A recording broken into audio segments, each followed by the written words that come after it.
Hello. Thank you for having me again.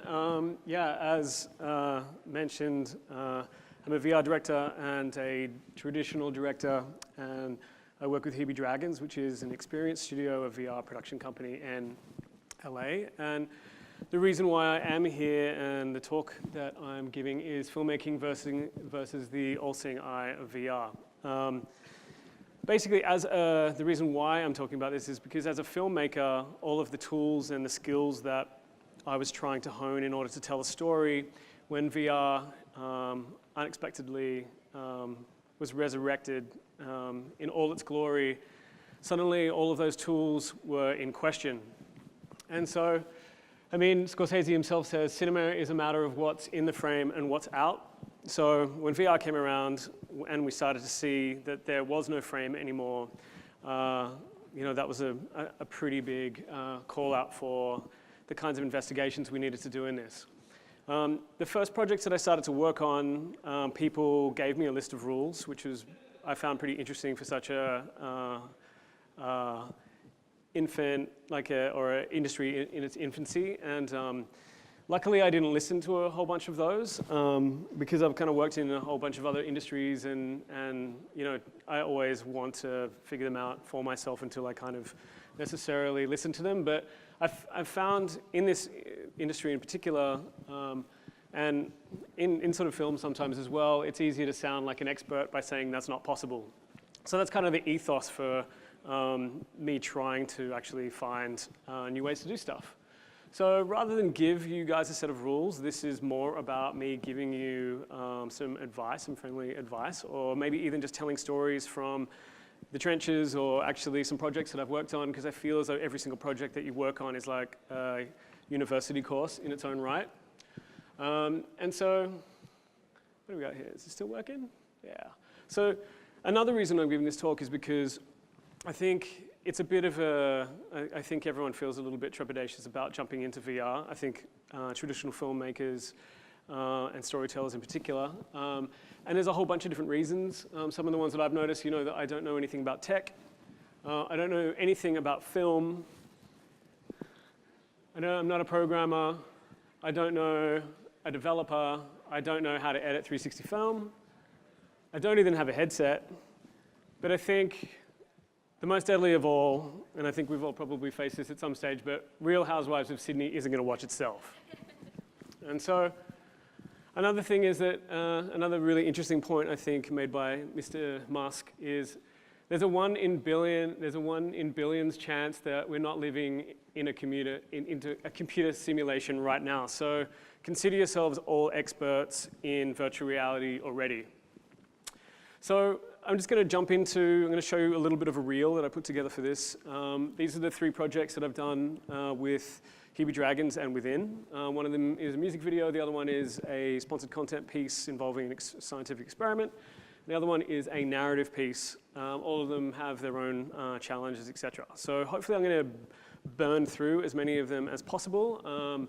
When I start to get into some details, I'm also going to be doing a workshop tomorrow to probably go into some of the behind the scenes of those things tomorrow. But first of all, this is a little reel I put together.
All right.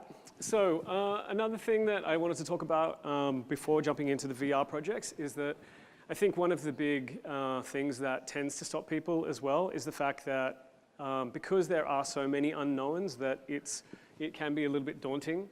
But yeah, I mean, one of the things that I find is that, and one thing I really like about VR in particular is the fact that it is such a massive collaboration between all different skill sets. And I think that it's begun this interesting new age of people who have investigated different kinds of things like tech or digital or whatever and film, and I think it's kind of an exciting time. So what I wanted to do is just take you through one project or two projects very briefly that I feel as though set me up for falling into VR when it came around and got me sort of excited about the way of storytelling. So consider this an origin story. Let's have a look here. So in previous existences, I was a designer. And worked in like art, and I worked in advertising. This is a shot of me from my show, and so all of these were I experimented with all sorts of different kinds of mediums. Eventually, I got into filmmaking, kind of accidentally. I was like working for an agency in New York, and I decided to make a music video, the second music video I'd made. The other thing I realized that I was starting to actually try to look like this statue more and more. So anyway, the first project that I had was Sao Hibido Nero. This was a pretty crazy project. One, because I knew nothing about how to use a camera. I knew nothing how to, I'd made some like horrible music video prior to this moment. And so the thing that this particular project taught me was inspiration through limitation. And this is something that even before then I was like very into, as far as if you get like a really tight brief where there's lots of things that aren't at your disposal, etc., then you like figure out where the gap is, and then you think about that more than you would ordinarily, or more than anybody else. So this is the band. They're looking very smug after a meal, probably because they're getting a free music video. Because the challenges that I was facing in this particular thing were there wasn't any budget. The band are in Japan, directors are in New York. We had no camera equipment, and we actually had no knowledge of cameras anyway. So even if we had it, I'm not sure what we would have done. It would have been like a Zoolander moment potentially.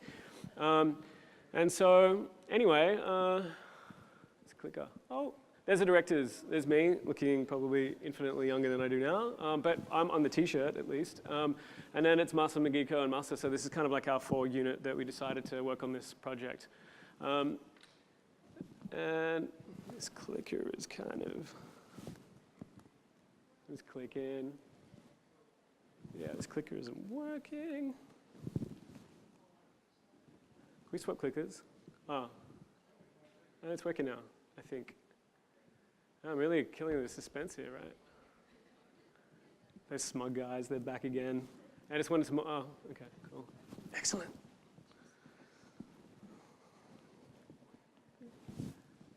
Is this, the other one? Okay, yes, we're back. All right. It's going backwards. Top button. Oh, the green. Okay, cool. Excellent.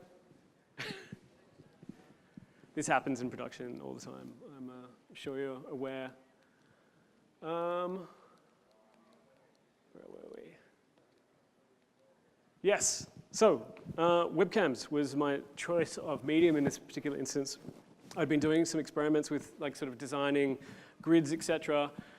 It was the only thing that was actually available to me randomly. We came up with some other ideas, but we didn't know how to put those together without actual cameras. I decided to do some experiments. The song itself was called The Tone of Every Day, which is about expressing your individuality in order to become part of the greater whole. So connecting people via webcams was the inspiration for this. So we started to like really kind of get into like drawing and planning and making this thing. So the idea was that we were going to film everyone via webcams, connecting them through technology, stitch it together and make these kind of animations, etc. Some more sketches. Started doing some crazy tests in our office, me and my creative partner at the time, Masa. This is one such test. And so part of this was really using a medium that no one had really thought of because it was so crap and was so at the beginning stages, which is, you know, almost the beginning of VR to some degree. And just persevering and trying to make something within that. So then we made a whole version of this music video ourselves. We sent those pixels out, like, you know, I guess every single video out to particular people around the world, fans of the band around the world. And we directed them via Skype, and we directed them live, like whenever we need to do pickup shots. So they'd be basically just practicing. We'd send them these things of us.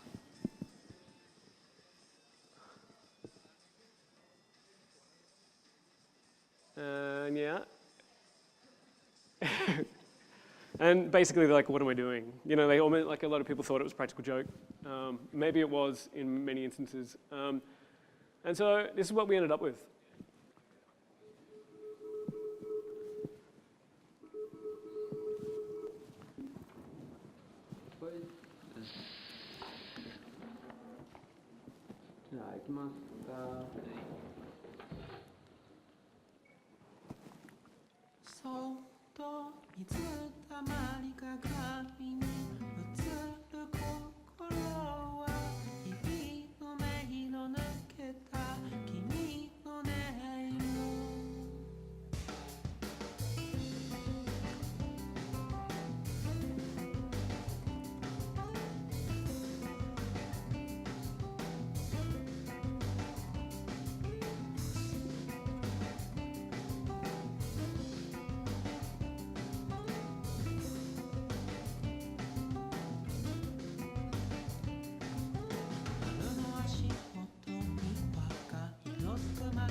So that was pretty cool, and luckily it was like, it kind of hit at a time where every single advertising brief and every other brief was connecting people through technology, and it just kind of like became a meme almost, like something that like advertising and other people just started to kind of replicate. We didn't really realize it at first, and it just started to kind of go crazy. And then we're like, should we sue somebody? And we're like, how much is it for a cease and desist letter? $4,000. Okay, well, don't worry about it. It's cool. So that was kind of an interesting experience, but it was amazing that it kind of resonated with people. And I think that that was because we were using something that everyone imagined themselves as being able to use, and it seemed like something that was very simple, even though it was quite complicated.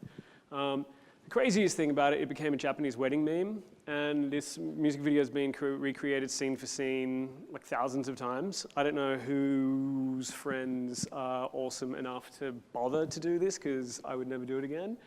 But this is like, there's a whole bunch of these on YouTube, which is kind of cool.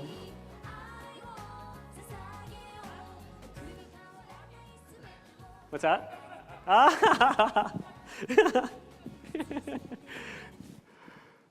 Yeah, so that was that. That was an interesting project, but it was, that was kind of the start of like looking at complexity in film, and yeah, kind of like using simplicity as a means of bringing that to life. So a couple years on, I got a gig to do Led Zeppelin's, a music video for Led Zeppelin, which was a piece where they were launching their, or sort of like not launching, they were celebrating the 40th anniversary of Physical Graffiti. And so after kind of seeing like the album, like there was all these cool sleeves, and you could change them out, and the windows would change and everything. And so this, there was an interactive film format by a company called Interlude, now Echo, and I was like, okay, cool. Well, how do we bring this to life, and how do we create almost like a sort of a virtual reality to some degree, where you can actually move between different films? So I started planning pretty extensively, so that every single room, what I wanted to do was so that every single room was its own film, and then you could move, you could tap on any of the windows to go into that room, and then you could move between the walls and the floors to all of the rooms, and then all of the rooms were in sync with one another, so that when one person left this room and appeared in this room and all of that kind of stuff. So it was like a way of like 17 different films that are happening simultaneously to be in sync. These are kind of the rooms. I tried to make them actual rooms. Some of them had like actual footage of Led Zeppelin, some of them animation, some of them animation in live action, and some of them were like GIFs that I kind of just filmed on screen. And anyway, yeah, as I said, like, we took sort of that artwork as a guy on the phone in one of them, and then, recreated that scene. And it was interesting because the budget was horrendously small for what you'd imagine it might be, and I had to, we had to shoot 7 music videos in one day with a locked-off camera, which was kind of an interesting introduction to using VR in the beginning. Probably why I moved so far away from the camera always being still. But yeah, so there's some Zeppelins running around killing rats. The label was always wondering why the obsession was killing rats, but just because. We had a woman that might have had one too many sherries and started tripping out, which was kind of a fun thing. And all of these are like single takes because there's no editing. It's a single thing. So that was kind of interesting. We have dancing girls because it's a music video, fantastic. And other people in the building interact with these guys. And then the interesting thing about that when I was presenting, because it was so involved, and like bands in particular, and especially the sort of more like old school bands that don't talk to each other anymore, it's hard to get approval processes because you're going through many levels of management. And it was funny because the only feedback that we got actually was from Jimmy Page, and it was, yeah, it's really cool, but John Paul Jones' room is cooler than mine, and it's my band, so mine needs to be as cool, if not cooler than his. Which is pretty epic, receiving like that kind of feedback from Jimmy Page. So anyway, so VR came around, and I wanted to be anywhere within it, really. And so, the all-seeing eye was suddenly bearing down on me. And so, like I worked with different people trying to kind of like get into it a little bit until a friend of mine started at Hebe Dragons, and in his first week he called me up and he's like, dude, there's all this stuff happening, get involved, because I was like constantly just pitching him VR ideas, even though a lot of the ideas that I was pitching weren't possible or ridiculous for the most part. So I started as their creative director, and you've probably heard of this guy, Chris Milk. He's one of the partners of the company. And I have to say that he completely lives up to the presence that is Chris Milk when he speaks and says something in comments on your work or anything like that. It's like usually pretty amazing stuff. So he's pretty an amazing character. I wish I could highlight kind of everyone from that company. There's a lot of like massive superstars there. And anyway, so randomly, while I'm creative directing this project, I get this brief, and this brief had been kicked around for a long time by other directors and other production companies vying for it, until one guy kind of got it at Hebe Dragons, and then his idea wasn't possible, and then he's like, meh, and just kind of walked because he was like working on this other stuff, and it landed on my desk. You know, and it was like, oh yeah, you know, we want to do this thing, like One Republic wants to do this thing, to like not losing a kid-like spirit. You know, they wanted to do sort of a coming of age, Perks of a Wallflower type thing. I didn't really know that much about One Republic, admittedly. And I looked them up and I was like, whoa, you know, those guys had like 1 billion views on one of their songs. And so I was like, I'm gonna give this a chance. You know, how long have I got? And they said, oh, well, you've got to come up with an idea by 12 p.m. tomorrow. And it was 5 p.m. That afternoon. And so the challenges that we faced was that we were using the Ozo, which was a camera I didn't really know anything about. It's actually a pretty epic, a great camera. It has, at the time, it was very early on, and it didn't, you know, there was a whole bunch of specs that I had to take into consideration by talking to other people about it. I found out after coming up with an idea and someone going, it's great, but we won't be able to do that in Mexico City. I was like, why Mexico City? And they're like, oh, because Mexico City is also paying for it with Nokia. And then I had to do a 360 film, and then I had to do a 2D film as well the next day, which was a bit of a mind twist as well. So whatever I had to do had to be like a one location. And then these are all of the clients that I had to deal with on this job. So we had Nokia Ozo, One Republic. Oh, there's a typo there, they'll love that. Mexico City, Interscope, Fiat was just thrown in at the last minute. Universal Music, and then Vizio, the speaker. So it was just like people were just throwing it, like there's so many people throwing in suggestions. And so you'll see part of the strategy of like how the idea that eventually arose. But I started doing research immediately because I didn't know Mexico City at all. I found some beautiful streets where there was like these like houses across from one another. There was like beautiful windows. And then like, you know, I came up with this idea where if I was going to shoot two things, then if there's these two rooms, I can move a camera between these two rooms and tell a story, maybe a love story between a boy and a girl, and then I can sort of change this out quite a bit, and then down the street I can shoot the 2D music video the next day and do a single take maybe down there. It was a pretty lofty, crazy idea, but everyone seemed to go along with it, probably because I was just relieved that there was an idea in the mix, and it got approved. Which was pretty cool, but kind of pretty frightening at the same time, because the whole time I'm like, is this even possible? Is this possible? And someone's like, you can't move a camera. And I'm like, what if we could? And then I was just asking everybody, is this possible? And everyone's like, well, I don't know, maybe. And so it was with that spirit that I fully embraced trying to figure this thing out. So anyway, it got approved. We went down to Mexico. I found some locations. I have one of those little theaters, which is really handy just to kind of get like a 360 camera.